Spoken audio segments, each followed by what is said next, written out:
വിജിതേ, ഭക്ഷണം എടുത്തോ?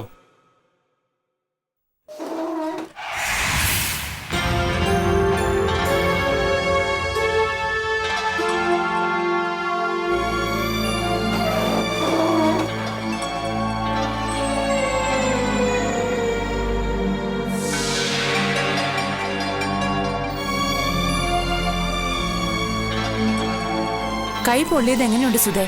വേദന കുറവുണ്ടോ? നീറ്റലുണ്ട് കുഞ്ഞമ്മേ, അത് മാറാൻ 4-5 ദിവസം കഴിയും.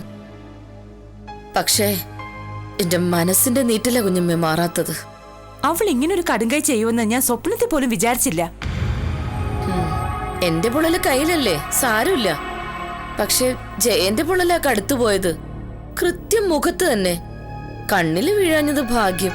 എന്റെ കയ്യിലും ഉണ്ട് പൊള്ളല്, മരുന്ന് വെച്ചിരിക്കുക. ഇതിനൊക്കെ കണക്ക് തീർത്ത് തിരിച്ചു കൊടുക്കണം ജയ. വരുന്നുണ്ട്. വല്ല കൂസലുണ്ടോന്ന് നോക്കിയേ.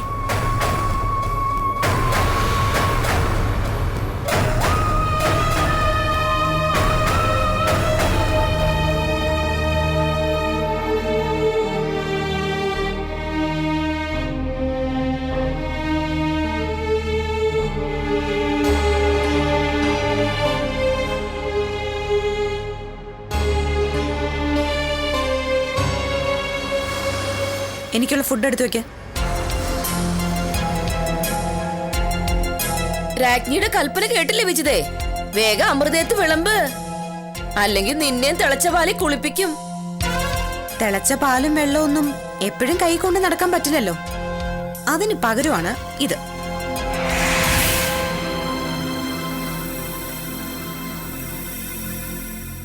സൾഫ്യൂറിക് ആസിഡ് എന്ന് പറയും.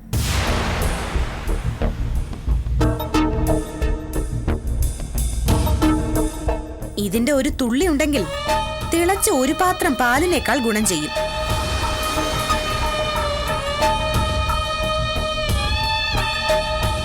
മര്യാദക്കാണെങ്കിൽ എല്ലാവർക്കും നല്ലത്. ഞാനിപ്പോ എന്തും ചെയ്യാൻ മടിക്കാത്തൊരവസ്ഥയില. കൊല്ലാനോ ചാവാനോ എന്തിനു വേണമെങ്കിലും ഞാൻ തയ്യാറാ.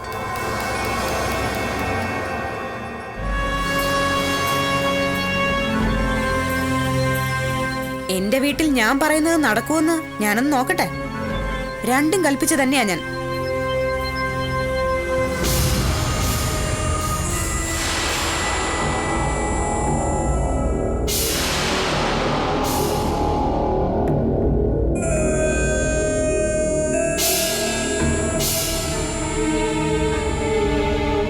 ഫുഡ് എടുത്തു വെക്കാൻ ഞാൻ നിന്നോട് പറഞ്ഞത് കേട്ടില്ലേ?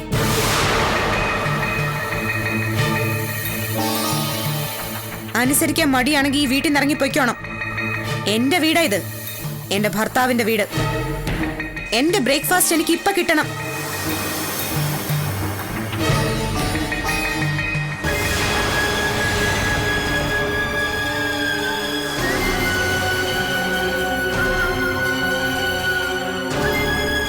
വേഗം വേണം, എനിക്ക് ഓഫീസിൽ പോകാനുള്ളതാ. പറ്റില്ലെങ്കിൽ പറഞ്ഞോ, എന്താ ചെയ്യേണ്ടെന്ന് എനിക്കറിയാം. അരമണിക്കൂർ കഴിയുമ്പോ മുത്തശ്ശിക്കും ശീതളിനുമുള്ള ഫുഡ് മുകളിൽ കൊണ്ടുപോയി കൊടുക്കണം. മനസ്സിലായോ?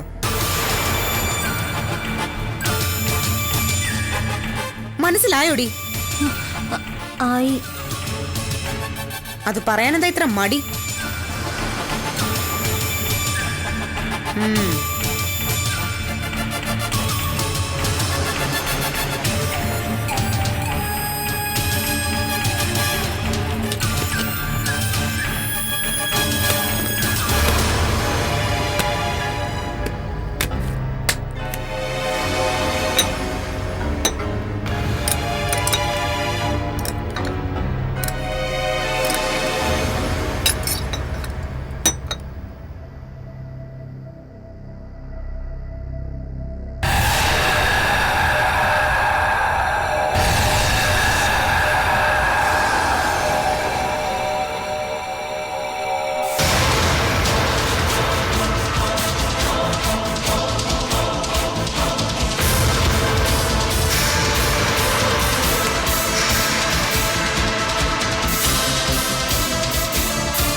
എന്താ വിജിതേ, ഇവർക്ക് ഭക്ഷണമില്ലേ?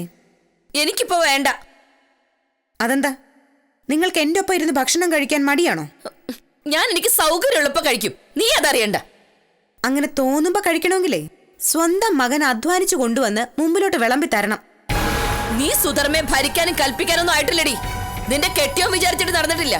പിന്നെയാണ് നീ. ഇവർക്കും കൂടിയുള്ള ഭക്ഷണം എടുത്തു വെക്ക്.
നീ നിന്റെ കെട്ടിയോന് സ്പെഷ്യലായിട്ട് എന്തൊക്കെയാ ഉണ്ടാക്കി കൊടുക്കുന്നെന്ന് നോക്കട്ടെ.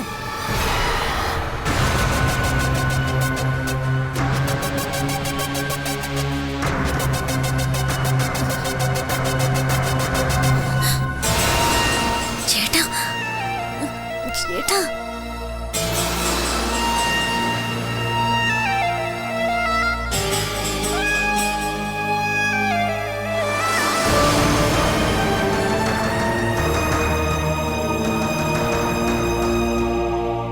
അയാളത് കഴിക്കട്ടെ. വിജിത എന്തിനാ നോക്കി നിൽക്കുന്നെ? നിനക്ക് കഴിക്കാനുള്ളത് എടുത്തോണ്ട് വാ.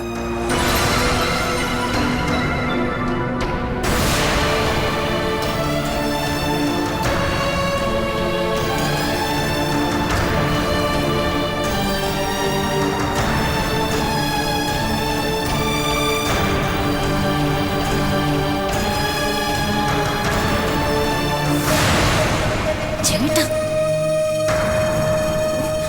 ചേട്ടാ,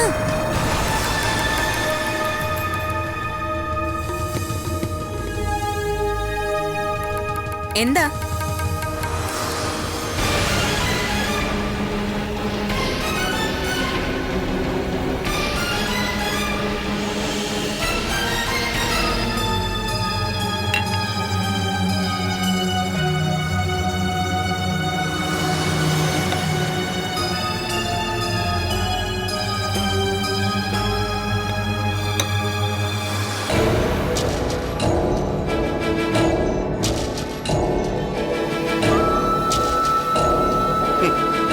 നിനക്ക് നാണാവില്ല ജയ ഇങ്ങനെ എന്റെ മുമ്പിൽ വന്ന് നിൽക്കാൻ? നിന്നെ കണ്ടു കഴിഞ്ഞാൽ ഒരു കൊമ്പനാനെ പിടിച്ചെടുത്താനുള്ള തടിമെടുക്കണ്ടല്ലോടാ. കഷ്ടം. ആണത്തം എന്ന് പറഞ്ഞ തണ്ടും തടി മാത്രമല്ല, കരളുറപ്പ് എന്ന് പറയുന്ന ഒരു സാധനം ഉണ്ടല്ലോ, അതാ ഇവനില്ലാതെ പോയത്. ആ അത് ശരി. തിളച്ച പാലിന് മുമ്പിൽ കരളുറപ്പ് ഉണ്ടൊന്നും കാര്യമില്ല ഹരീഷേ. തൽക്കാലം ഓടി രക്ഷപ്പെടാനേ ആർക്കും പറ്റൂ. തൽക്കാലം ഓടി മാറിയെന്നിരിക്കട്ടെ, അത് കഴിഞ്ഞ് നിങ്ങൾ എന്ത് ചെയ്തു അത് പറ. എടാ ജയ, എടാ നിന്റെ ഒരു കൈ ചെന്ന് വീണ് കഴിഞ്ഞാൽ ചത്തു പോകേണ്ടതല്ലേ ഉള്ളൂ അവള്. ആ ചത്തുപോയെങ്കിലോ ഒന്ന് പേടിച്ചിട്ടാ ഇപ്പൊ തന്നെ എത്ര കേസിന്റെ പിറകെ തൂങ്ങുന്ന. ആ വിട്ടുകളാ, ഇനിയിപ്പോ അതൊന്നും പറഞ്ഞിട്ട് കാര്യമില്ല. ഞങ്ങൾ ഇത് വെറുതെ വിടാനൊന്നും ഉദ്ദേശിച്ചിട്ടില്ല മുരളിയേട്ടാ. ഓരോന്നിനും അവളെ കൊണ്ട് ഞങ്ങൾ എണ്ണി എണ്ണി കണക്ക് പറയിക്കും. നിങ്ങൾ ഇനി അമ്മൂനെ എണ്ണം പഠിപ്പിക്കാനൊന്നും പോണ്ട, ആ കാര്യം എനിക്ക് വിട്ടേക്ക്. അവൾ ഉപദ്രവിച്ചതും വെല്ലുവിളിച്ചതും ഒക്കെ ഞങ്ങളെയല്ലേ ഹരീഷേ. ആ കണക്ക് ഞങ്ങൾ തന്നെ അങ്ങ് തീർത്തോളാം. അവളുടെ കൈ കൊണ്ട് പൊള്ളലേറ്റ ഒരാൾ കൂടി ഉണ്ടല്ലോ ജയ, എൻ്റെ സ്വന്തം അമ്മ. അതിൻ്റെ പ്രതികാരം എൻ്റെ കൈ കൊണ്ട് ഞാൻ തന്നെ വീട്ടും. എടാ ചത്തുപോകാത്ത വിധത്തിൽ നീ എന്ത് വേണമെങ്കിലും ചെയ്തോ, ബാക്കി കാര്യം ഞാനേറ്റു. മാനഭംഗം, കൊലപാതകം, ഇത് രണ്ടും നമുക്ക് പറ്റില്ല. രാഷ്ട്രീയക്കാരൻ്റെ ഇമേജ് കളയുന്ന സംഗതികളായത്. മറ്റെന്തൊക്കെ ചെയ്താലും നമുക്ക് പിടിച്ചു നിൽക്കാം.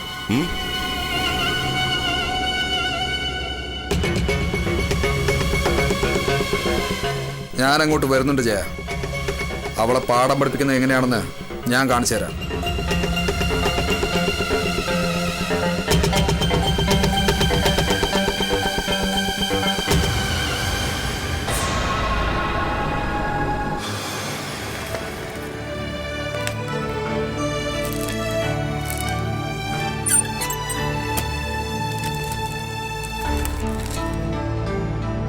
അമ്മോ,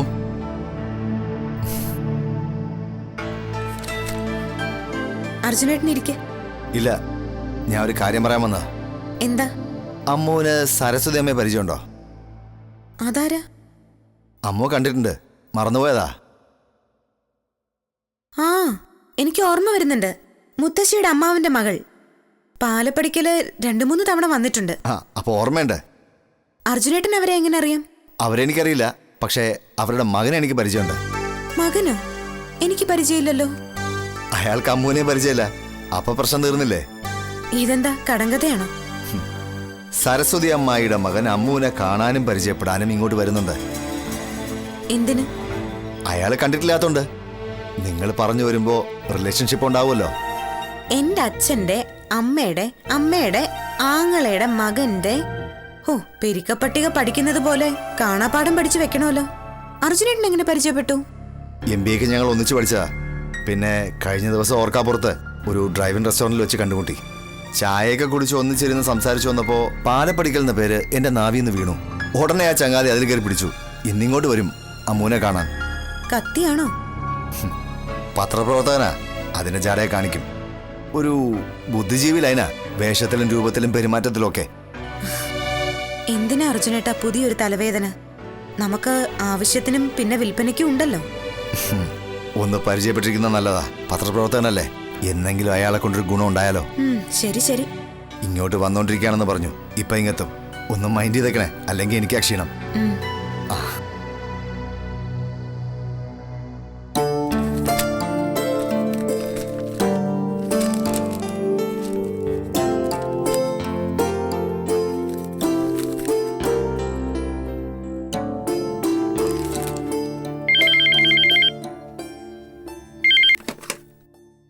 ഹലോ. ആ മുത്തശ്ശി, ഞാനാ. ശീതൾ എവിടെ? ഇവിടെ എൻ്റെ അടുത്തുണ്ട്. ആ, ഊണ് കഴിച്ചോ? ഊണ് കഴിച്ചല്ലോ. നീ കഴിച്ചോ മോളെ? ഇല്ല, കഴിക്കണം. ആ പിന്നെ മുത്തശ്ശി, ഞാൻ ഉച്ചയ്ക്കുള്ള മരുന്ന് ശീതളുടെ കയ്യിൽ ഏൽപ്പിച്ചിട്ടുണ്ടായിരുന്നു. കിട്ടിയോ? ഓ, അതൊക്കെ അവള് കൃത്യസമയത്ത് തന്നെ തന്നു. ആ, വൈകുന്നേരം ഞാൻ വരുമ്പോ മാഡം, പ്ലീസ് കം. ഞാൻ പിന്നെ വിളിക്കാം മുത്തശ്ശി, ഒരാൾ കാണാൻ വന്നിരിക്കുന്നു.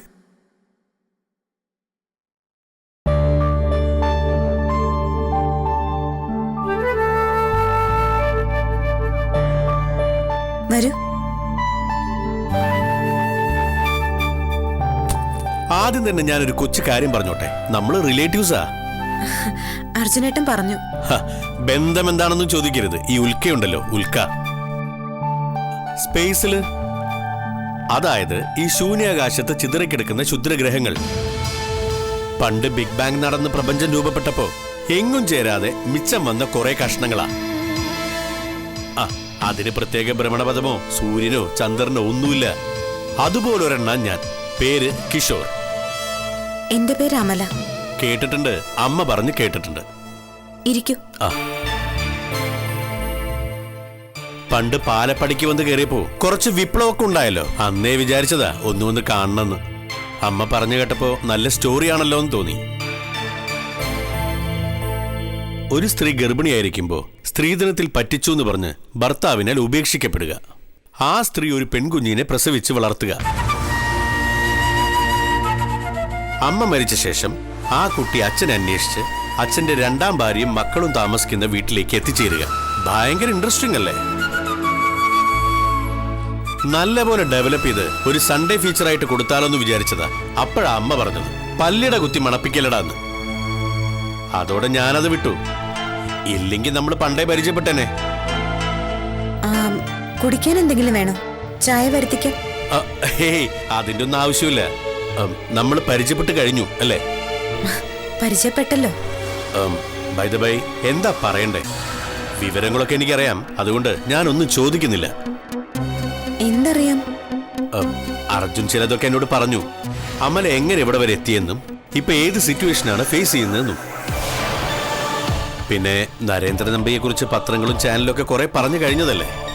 എനിവേ, എന്നെ കൊണ്ട് എന്തെങ്കിലും ഹെൽപ്പ് ആവശ്യമുണ്ടെങ്കിൽ പറയാൻ പഠിക്കണ്ട. അത് ഏത് ഐറ്റത്തിലാന്ന് ചോദിച്ചാ നമ്മൾ ബന്ധുക്കളായതുകൊണ്ടാവാം, അല്ലെങ്കിൽ അർജുന്റെ ചെങ്ങാതി ആയതുകൊണ്ടാവാം. ഏത് വകുപ്പിൽ വേണമെങ്കിലും വരവേക്കാം. സഹായിച്ചില്ലെങ്കിലും വേണ്ടില്ല സർ. സഹായിക്കാവെന്ന് പറഞ്ഞല്ലോ, വളരെ നന്ദിയുണ്ട്. എന്നെ സാറെന്നൊന്നും വിളിക്കണ്ട, പേര് വിളിച്ചോ. എന്നേക്കാ തീരെ പ്രായം കുറവാണെങ്കിൽ ചേട്ടാന്ന് വിളിച്ചോ. ഈ സാറ് വിളിയിലൊക്കെ ഒരു ഡിസ്റ്റൻസ് ഉണ്ട്. നമുക്കത് വേണ്ടല്ലോ. സരസ്വതി അമ്മയുടെ മോനല്ലേ ഞാൻ. അമ്മയുടെ മുത്തശ്ശിയും എന്റെ അമ്മയൊക്കെ കസിൻസാ. നമ്മൾ തേർഡ് കസിൻസ് ആയിട്ട് വരും. അതായത് ശൂന്യാകാശത്തെ ക്ഷുദ്രഗ്രഹങ്ങൾ. കറക്റ്റ്. അപ്പോ ഞാൻ ഇറങ്ങട്ടെ. വൈകുന്നേരം ഒരു പ്രസ് മീറ്റ് ഉണ്ട്. മുഖ്യമന്ത്രി കാണാം.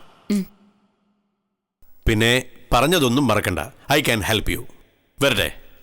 ശരി.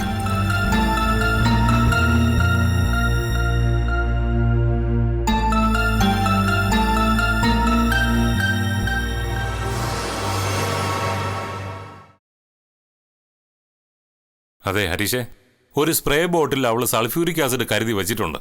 അവൾ എപ്പോഴും അത് കൈ കൊണ്ട് നടക്കുമെന്ന് അറിയത്തില്ല. പക്ഷെ കരുതലോടെ അവളെടുത്ത് ഇടപെടാം. തനിക്ക് നാണമല്ല ജയ ഇങ്ങനെയുള്ള വർത്താനം പറയാൻ? ഒന്നുമില്ല, ഇത്തിരി പോകുന്നൊരു പെണ്ണല്ലേ അവള്. അവൾ ഇത്തിരിയേ ഉള്ളൂ എന്ന് പറഞ്ഞാലും എന്റെ ഹരീഷ് തിളച്ച പാലും ആസിഡും ഒക്കെ മുഖത്ത് വീണാൽ നമുക്ക് എന്ത് ചെയ്യാൻ പറ്റും? 6 അടി പൊക്കത്തിൽ പന പോലെ ഇങ്ങനെ ഒരു ശരീരം ഉണ്ടായിട്ട് കാര്യമൊന്നുമില്ല ജയശില. നട്ടല് വേണം. ഓ, എങ്കിൽ പിന്നെ നട്ടലുള്ള നീ തന്നെ ചെന്ന് അവളെ മര്യാദ പഠിപ്പിക്കും. ശത്രുവിന്റെ ആയുധം എന്താണെന്ന് മനസ്സിലായാൽ അതിനേക്കാൾ ശക്തിയുള്ള ആയുധം നമ്മൾ കരുതണം. അതാണ് ബുദ്ധി. എന്നിട്ട് നിന്റെ കയ്യിൽ ആയുധമൊന്നും ഇല്ലല്ലോ. ആസിഡുകാരിയെ നേരിടാൻ ഞാൻ വാളും പരിചയമായിട്ട് വരുമെന്നാണോ ജയശീലൻ കരുതിയത്?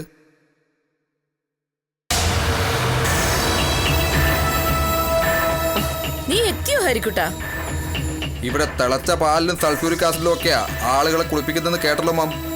ഈ സൺ ബാത്ത്, സ്റ്റീം ബാത്ത് എന്നൊക്കെ കേട്ടിട്ടുണ്ട്. ഈ പുതിയ ഐറ്റം ഒന്ന് കാണാൻ പറ്റുമോ? ആ നാശം പിടിച്ചോട് അത്രയും ചെയ്യുന്നു പ്രതീക്ഷിച്ചില്ലടാ ഞാൻ. അമ്മയ്ക്ക് ചുണയില്ലാഞ്ഞിട്ട് പണ്ടൊക്കെ അമ്മയൊന്ന് കടുപ്പിച്ച് നോക്കിയാ അവളുടെ മുട്ട് വിറക്കുമായിരുന്നു. അമ്മയുടെ ആ തണ്ടയുടെ ഒക്കെ ഇപ്പൊ എവിടെ പോയി? എന്റെ ഹരിക്കുട്ട തിളപ്പിച്ച വെള്ളവുമായിട്ട് താടകയെ പോലെ അവൾ നിൽക്കുന്ന നിൽപ്പൊന്ന് കാണേണ്ടതായിരുന്നു. ആ പൂതിനെ നേരിട്ടൊന്ന് കാണാൻ വേണ്ടി തന്നെയാ ഞാൻ പോകുന്നത്. എവിടെയാ അവള്? മോളിലുണ്ട്. അമ്മ വാ. നല്ല ധൈര്യം ഉണ്ടെങ്കിൽ മാത്രം എന്റെ കൂടെ വന്നാൽ മതി.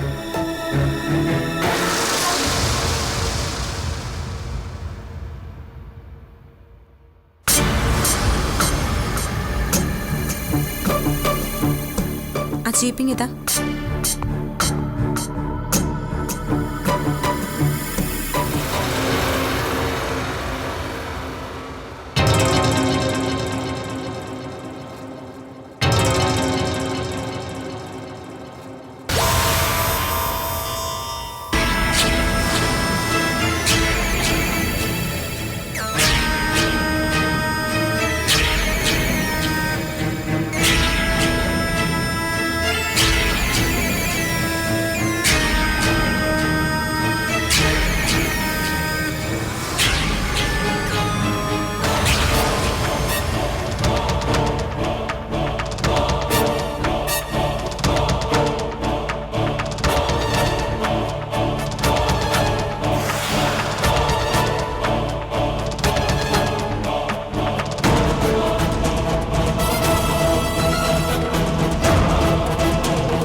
ഇവിടെ അനങ്ങാതിരിക്കെ. നിനക്കെന്താടി ഒരു ചുണയില്ലാത്ത?